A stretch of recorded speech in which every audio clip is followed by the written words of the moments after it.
தமிழ்நாட்டில் உடல் பருமன் பிரச்சினை கொண்ட பெண்களின் எண்ணிக்கை அதிகரித்து வருவதாக அதிர்ச்சி தகவல் வெளியாகியுள்ளது. 2015-16 ஆண்டில் நடைபெற்ற 4வது தேசிய குடும்பநல கணக்கெடுப்பு மற்றும் 2019-21 ஆண்டில் நடைபெற்ற 5வது தேசிய குடும்பநல கணக்கெடுப்புகளின் தரவுகளை ஒப்பிட்டு இந்த தகவல் பெறப்பட்டுள்ளது. 2015-16இல் இந்தியா முழுவதும் அதிக உடல் பருமன் கொண்ட பெண்களின் விகிதம் 5.1 விழுக்காடாக இருந்தது. 2019-21இல் அது 6.4 விழுக்காடாக அதிகரித்துள்ளது. அதிக உடல் எடை கொண்டவர் என்று வகைப்படுத்தப்படக்கூடிய பெண்களின் விகிதம் 15.5 விழுக்காட்டிலிருந்து 17.6 விழுக்காடாக உயர்ந்திருக்கிறது.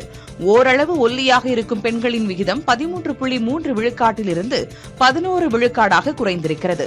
மிகவும் ஒல்லியான பெண்களின் விகிதம் 9.6 விழுக்காட்டிலிருந்து 7.7 விழுக்காடாக குறைந்துள்ளது. குறிப்பாக தமிழ்நாடு, ஆந்திர பிரதேசம், கேரளா ஆகிய தென்னிந்திய மாநிலங்களிலும் டெல்லி, பஞ்சாப் ஆகிய வட மாநிலங்களிலும் அதிக உடல் எடை மற்றும் உடல் பருமன் கொண்ட பெண்கள் அதிகமாக உள்ளனர்.